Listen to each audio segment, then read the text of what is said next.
ఈ బ్యారేజీ కుంగిపోయిందో ఇంకొక బ్యారేజీ వర్టికల్గా నెర్రలిచ్చిందని ప్రజలకు తెలిసిన తర్వాత ప్రజలలో రచ్చబండ లాంటి ప్రాంతాల్లో చర్చ జరుగుతున్నది. మిమ్మల్ని నేను అడుగుతున్నాను కొన్ని పాయింట్లు. మొదటిది, రాష్ట్రం విభజన జరగక ముందు ఆనాడున్న ప్రభుత్వం, కాంగ్రెస్ ప్రభుత్వం 152 మీటర్ల లెవెల్లో పర్మిషన్ కావాలని పక్క రాష్ట్రంతో చాలా సంవత్సరాల నుంచి ఆ క్లియరెన్స్ పెండింగ్ ఉన్నది. 158 అని, చివరికి 156 అని, చివరికి 152 మీద అలానే స్ట్రిక్ ఆన్ అయింది. అప్పుడే దివంగత నేత రాజశేఖర రెడ్డి గారి టైంలో డ్యాము లెవెల్ ఫిక్స్ కాకపోయినా ప్రాణహిత చేవెళ్ల ద్వారా మిగతా పనులన్నీ చేపట్టి డ్యాము లెవెల్ ఫిక్స్ చేసే దాంట్లో అంతర్రాష్ట్ర పక్క రాష్ట్రంతో ఆ ఒడంబడికతో చర్చల్లో ఉన్నారు. ఇందాక మా ఇరిగేషన్ మంత్రి వారు అన్నట్లు ఆనాడు దాని కాస్టు సుమారు 38,000 కోట్లు. ఆయకట్టు వచ్చేసి సుమారుగా 12,80,000, సుమారు 13 లక్షల ఎకరాలు ఆయకట్టు. ఇందాక ఈఎన్సీ గారు అంటున్నారు పాత ఆయకట్టుని స్టెబిలైజేషన్ చేసేది దీంట్లో ఇన్కార్పొరేట్ చేయలేదు అని. డెఫినెట్గా దాన్ని కూడా ఇన్కార్పొరేట్ చేయాల్సిన అవసరం ఉంది. తర్వాత రాష్ట్రం ఏర్పడిన తర్వాత నేను చాలా తెలివిగా యాక్ట్ చేశాను.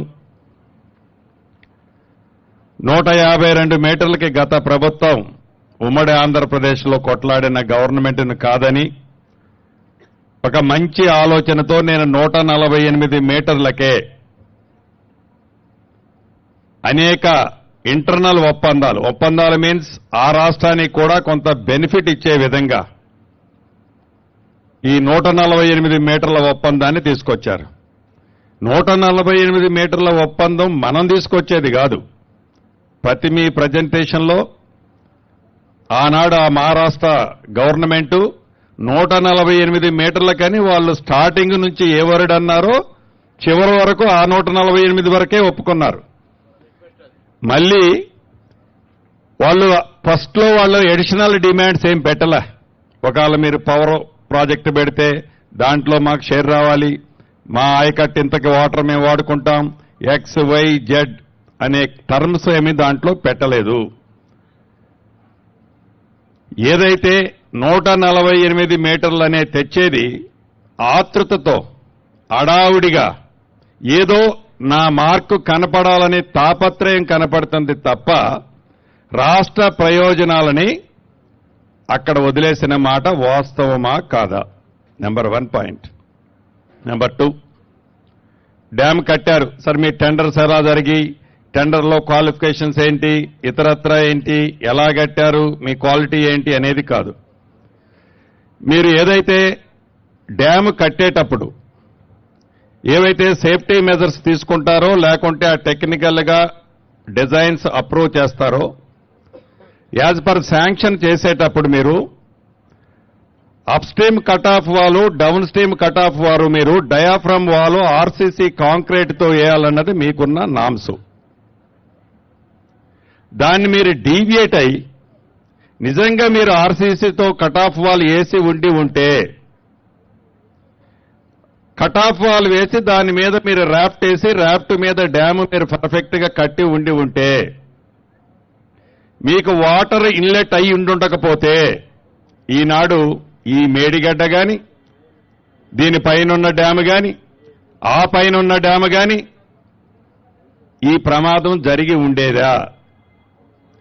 మీకు ఈ పర్మిషన్స్ ఇచ్చేటప్పుడు కాంట్రాక్టర్కి డయాఫ్రమ్ వాలు ఆబ్లిక్ ఇంకొక టర్మినాలజీ ఏదో పెట్టారు, సెకండ్ పాయింట్ అని పెట్టారు, సెకండ్ పైల్. సో ఈ సెకండ్ పైల్ ఏదైతే ఉందో ఈ సెకండ్ పైల్ ఫెయిల్ అవటం వల్లే కదా ఈనాడు ఆ వాటర్ ఇన్లెట్ అవ్వటం వల్లే డ్యామ్ కింద ఉన్న sand day by day deplete అయి ఆ క్యావిటీ ఏదైతే ఏర్పడిందో క్యావిటీలోకి ఆ డ్యామ్ షింక్ అయింది. లేకుంటే ఇంకొక డ్యాము క్రాకులు ఇచ్చింది, ఇంకొక డ్యాము ఇబ్బందుల్లో ఉంది. నిజంగా మీరు డయాఫ్రామ్ వాల్ కట్టి ఉంటే మీ రీజన్స్ లో ఏం రాసుకున్నారు? టైం తీసుకుంటుంది, యుద్ధ ప్రాతిపదిక మీద కట్టాలి, యుద్ధ ప్రాతిపదిక మీద కట్టి తెలంగాణ ప్రాంతాన్ని సస్యశ్యామలం చేయాలి. Okay, concept is good. ఏదైతే మీరు ఈనాడు 1,00,000 కోట్ల పైగా ఖర్చు పెట్టారో, ఇంజనీరులైన మీరు, అధికారులైన మీరు, డ్రాయింగ్లు ఇచ్చిన వాళ్ళైనా కానీ ఎక్కడైనా గోదావరి మీద కానీ మహానదుల మీద ఇటువంటి డ్యాములు కట్టేటప్పుడు ఇటువంటి కాన్సెప్ట్ తో మీరు up stream cut off, down stream cut off ని ఏ రకంగా కట్టాలో పరిగణనలోకి తీసుకోవాల్సిన అవసరం ఉంది కదా. మీరు ఎందుకు తీసుకోలేదు అనేది నా ఫస్ట్ క్వశ్చన్. సెకండ్ క్వశ్చన్, మీరు డ్యామ్ కట్టిన మరుసటి సంవత్సరమే ఇందాక ఈఎన్సీ గారు చెప్పినట్లు మేము ఎక్స్పెక్ట్ చేసిన 28 లక్షల క్యూసెక్కులు డ్యామ్ కట్టిన 2వ సంవత్సరమే సర్ప్లస్ అయింది అంటున్నారు. ఎస్, మీరు ఏదైతే ఎస్టిమేట్ చేశారో 28 లక్షలకో 30 లక్షలకో ఎస్టిమేట్ చేశారు. ఈ 28 లక్షలు 30 లక్షలు మీరు ఎస్టిమేట్ చేసిన క్యూసెక్కులు డిశ్చార్జ్ అయినప్పుడు మీ డ్యాములు డౌన్ స్ట్రీమ్ లో ఏదైతే ప్రొటెక్షన్ వర్క్స్ చేశారో ప్రొటెక్షన్ వర్క్స్ ఒక్క ఫ్లడ్ కే వాషౌట్ అయ్యాయి.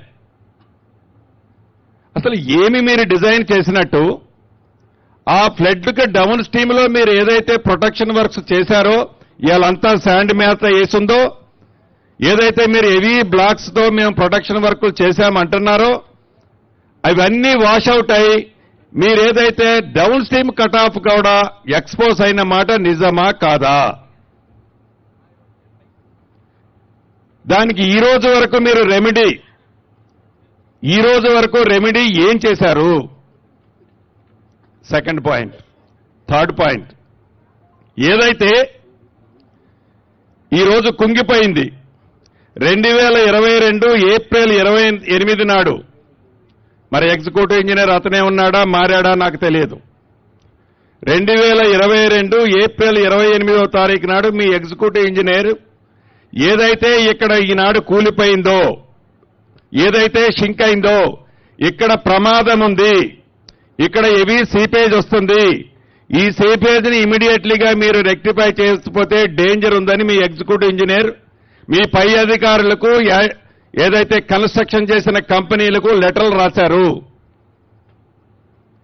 దాని మీద ఆ రోజే మీరు శ్రద్ధ తీసుకొని ఉంటే ఆనాడు ప్రభుత్వం, ఆనాడున్న ముఖ్యమంత్రి, ఇరిగేషన్ శాఖ మంత్రిగా ఉన్న ముఖ్యమంత్రి గారు మీరు శ్రద్ధ తీసుకొని ఉంటే ఈనాడు ఈ డ్యామ్కి మీరు చేసిన తప్పులు కొంతైనా శ్రద్ధ తీసుకొని ఉంటే మళ్లీ వాటర్ లైన్ టైంలో రెక్టిఫై చేసి ఉంటే ఈనాడు ఈ పరిస్థితి వచ్చి ఉండేదా? దాని మీద ఉన్నతాధికారులు ఏం చర్య తీసుకున్నారు? దాన్ని బాధ్యులను ఎవరిని చేశారు? ఆ బాధ్యులను చేసిన వారి మీద ఎవరి మీద యాక్షన్ చేసుకుంది ఆనాడు ప్రభుత్వం? డ్యాములు కట్టే దాంట్లో చూపించిన ఉత్సాహం, టెండర్లో పిలిచిన చూపించిన ఉత్సాహం, డ్యాములు కాపాడే దాంట్లో ఎందుకు ఉత్సాహం చూపలేదు అంటే ఇక్కడ మీ పర్సనల్ ఇంట్రెస్ట్ లేదనే కదా వీటిని వదిలేసింది. డ్యాములు కడితే చాలు, డ్యాములు కడితే వాటి మానాన్ని అయిపోతాయి, వాటిని మనం కాపాడినా కాపాడిపోయినా మన పర్సనల్ ఇంట్రెస్ట్ ఫుల్ఫిల్ అయింది కాబట్టి డ్యాములు ఏమైపోయినా పర్వాలేదనే కదా వదిలేసింది.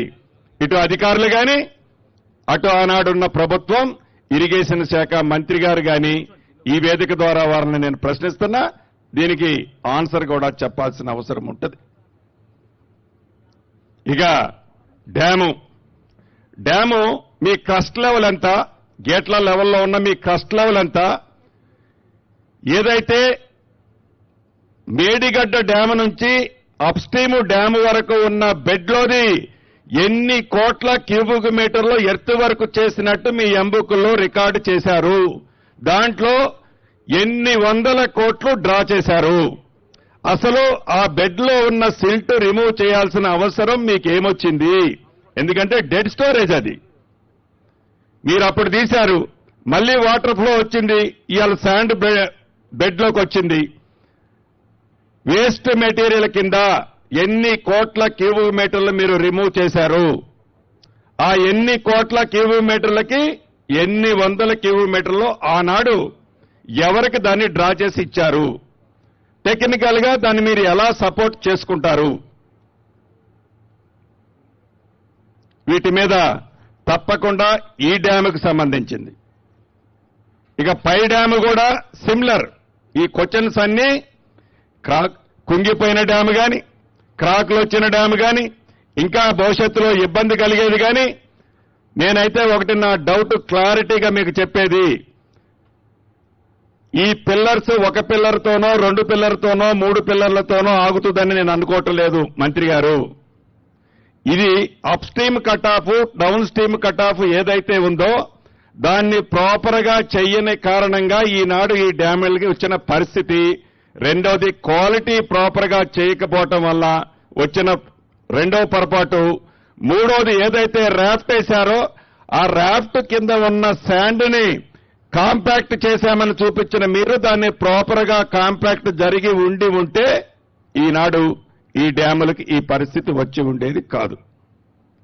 ఈ ఒక్క డ్యాము ఒక్క పిల్లరు అనేది ఇప్పుడున్న మన ప్రభుత్వం కాదు, ఇది యావత్తు తెలంగాణ రాష్ట్రంలో ఉండే 4 కోట్ల ప్రజలకు సంబంధించిన ఆస్తి.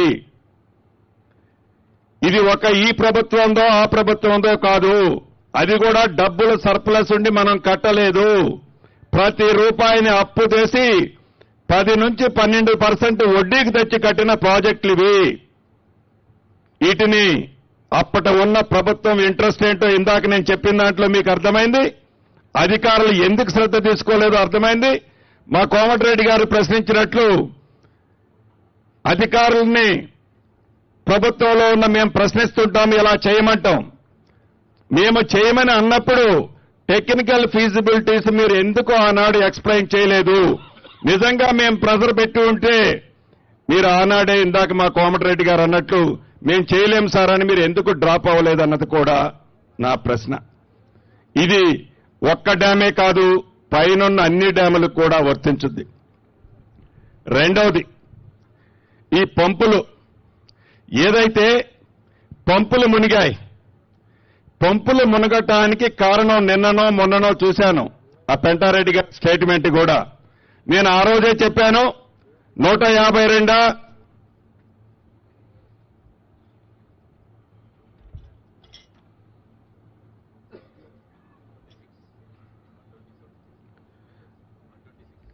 126 మీటర్స్ హైట్ లో పెట్టాలని నేను ఆ రోజే చెప్పాను. ఇది మీరు టెక్నికల్ శాంక్షన్ ఇచ్చి టెండర్స్ కాల్ఫేర్ చేసే రోజు 126 లెవెల్ పెట్టారు. మీకు ఇంజనీర్లు చాలా సీనియర్ మోస్టులు మీరు. ఇది 28 లక్షల క్యూసెక్లు డిశ్చార్జ్ వస్తుందా, 30 లక్షల క్యూసెక్లు డిశ్చార్జ్ వస్తుందా, వచ్చినప్పుడు లెవెల్ ఎంత వస్తుందో మీకు తెలియంది కాదు. మీరు ఆ 126 లెవెలే కట్టి ఉంటే ఆనాడు అన్ని పంపులు మునిగాయా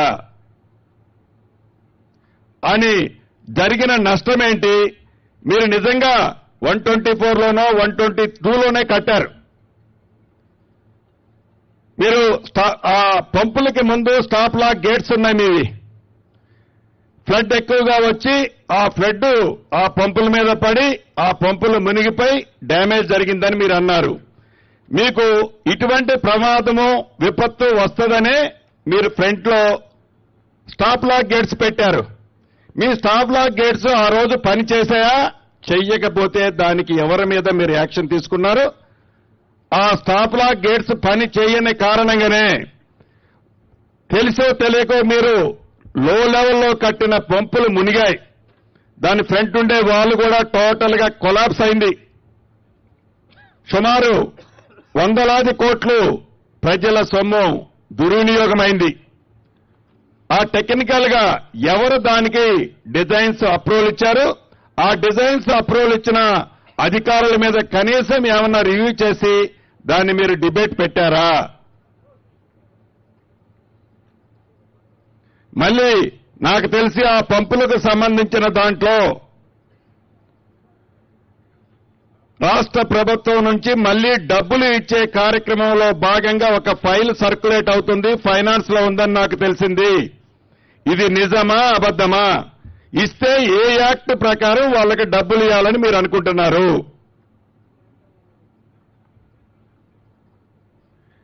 నెక్స్ట్ పాయింట్, ఏదైతే మీరు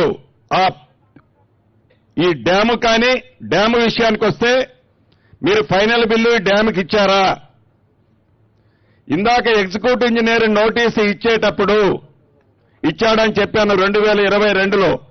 ఎగ్జిక్యూటివ్ ఇంజనీర్ నోటీసు ఇచ్చేటప్పటికి వాళ్ళ లయబిలిటీ పీరియడ్, ఆ డ్యాము కట్టిన వాళ్ళ లయబిలిటీ పీరియడ్ 2 ఇయర్సా 3 ఇయర్సా మీరు మెన్షన్ చేశారు. అది విత్ ఇన్ ది పీరియడ్ లో ఉందా లేదా? ఉండి ఉంటే ఏజెన్సీతోనే మీరు మంత్రి గారు కానీ మీరు కానీ ఇప్పుడు ఈ డ్యాముకు జరిగిన నష్టాన్ని ఏజెన్సీతో కట్టించాల్సిన అవసరం ఉంది కదా. దీంట్లో ఏదైతే మీరు ఏజెన్సీతో చేసే దాంట్లో ఈ డ్యామేజెస్ ఏదైతే మీరు ఆనాడు ఎగ్జిక్యూటివ్ ఇంజనీర్ ఐడెంటిఫై చేసింది దాన్ని దృష్టిలో పెట్టుకొని మీరు ఎక్స్పీరియన్స్ సర్టిఫికెట్ ఆ ఏజెన్సీకి ముందెప్పుడు కంప్లీషన్ అని ఇచ్చారు. కంప్లీషన్ అని ఇచ్చిన దానికి దీనికి మీరు కంపారిజన్ ఎలా చేస్తున్నారు? ఈ రోజు కూడా నాకు తెలిసి మీరు ఫైనల్ బిల్ ఇచ్చినట్టు లేదు. మీ మెజర్మెంట్స్ కంప్లీట్, మీ ఎంబుక్ మెజర్మెంట్స్ కంప్లీట్ అవ్వలేదు. అవనప్పుడు పంప్ హౌస్ కానీ వీళ్ళకి కానీ ఎలా ప్రభుత్వం నుంచి మళ్లీ డబ్బులు వాళ్ళు అడగటం కానీ మీరు ప్రపోజల్ చేయటం కానీ ఎంతవరకు సమంజసమో నేను అడుగుతున్నాను. నెక్స్ట్ పాయింట్,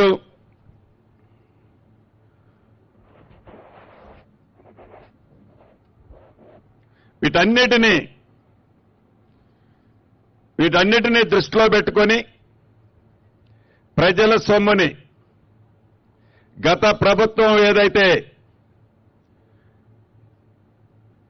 ఖర్చు పెట్టిందో అది కూడా అప్పు తెచ్చి ఖర్చు పెట్టిందో, ఈ అప్పు తెచ్చి ఖర్చు పెట్టిన డబ్బు ప్రతి రూపాయి ఇది ప్రజల సొమ్ము.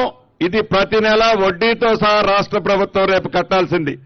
దీన్ని ఒక్కసారి గమనించాలి. ఇక థర్డ్ టీఎంసీ సబ్జెక్టు, మీరు 2 టీఎంసీలకే గడిచిన 5 సంవత్సరాలలో మీరు అది టీఎంసీలు లిఫ్ట్ చేసింది పెట్టండి, అది స్క్రీన్ మీద.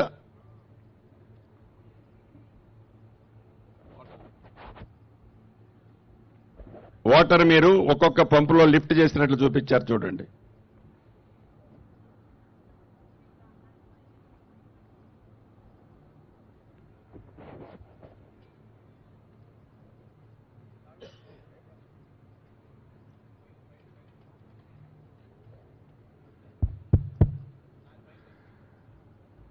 మీరు ఫస్ట్ పంపు దగ్గర మీరు 50 టీఎంసీలు గడిచిన 5 సంవత్సరాల్లో మీరు లిఫ్ట్ చేసినట్లు చూపించారు. రెండవ పంపు దగ్గర 46.2 టీఎంసీలు, మూడో పంపు దగ్గర 41.35 టీఎంసీలు లిఫ్ట్ చేసినట్లు చూపించారు. అంటే ఫస్ట్ నుంచి లాస్ట్ వరకు డిఫరెన్స్ 9 టీఎంసీలు ఉంది. నాకు తెలిసి ఈ మధ్యలో ఆయకట్టు ఉందా? ఈ గోదావరి ఫ్లడ్ బ్యాంక్ కి అటు సైడు మన సైడు ఆయకట్టు 9 టీఎంసీలు డ్రా చేసే అంత ఆయకట్టుందా? లేకపోతే ఆ 9 టీఎంసీలు మొదటి పంపు ద్వారా రెండో పంపు ద్వారా పవర్ ఏమని కొట్టికి రావట్లే. ఈ 2 పంపుల ద్వారా లిఫ్ట్ చేసిన వాటర్ మళ్లీ తిరిగి గోదావరికే వదిలారా? ఫస్ట్ 50 టీఎంసీలు అంటే గడిచిన 5 సంవత్సరాలలో మీరు ఖర్చు పెట్టిన 1,00,000 కోట్లు పెట్టి మీరు లిఫ్ట్ చేసిన వాటర్ ఎంతయా అంటే గోదావరి నుంచి లిఫ్ట్ చేసింది కేవలం 50 టీఎంసీలు. ఈ 50 టీఎంసీలు బయటికి పంపింది ఎంతయా అంటే గోదావరి దాటి కేవలం 41 టీఎంసీ. దీని పరిస్థితే ఇలా ఉంది. మీరు అసలు 3వ టీఎంసీ ప్రపోజల్ ఎందుకు వచ్చింది? 3వ టీఎంసీ ప్రపోజలు ఆనాటి గవర్నమెంట్ ఏదైనా మీకు రెఫరెన్స్ ఇచ్చి 3వ టీఎంసీ కూడా మేము చేయాలనుకుంటున్నామంటే ప్రపోజల్ మీరు తయారు చేశారా? లేకుండా మీరే ఆ ప్రపోజల్ తయారు చేసి గవర్నమెంట్కి పంపారా? మీరు మూడో టీఎంసీ పంపినప్పుడు సుమారు ఎడ్వర్క్స్ లో ఉండే 4,000 కోట్లు 4,000 కోట్లు మీరు ఫస్ట్ లిఫ్ట్ ఆపరేట్ చేసింది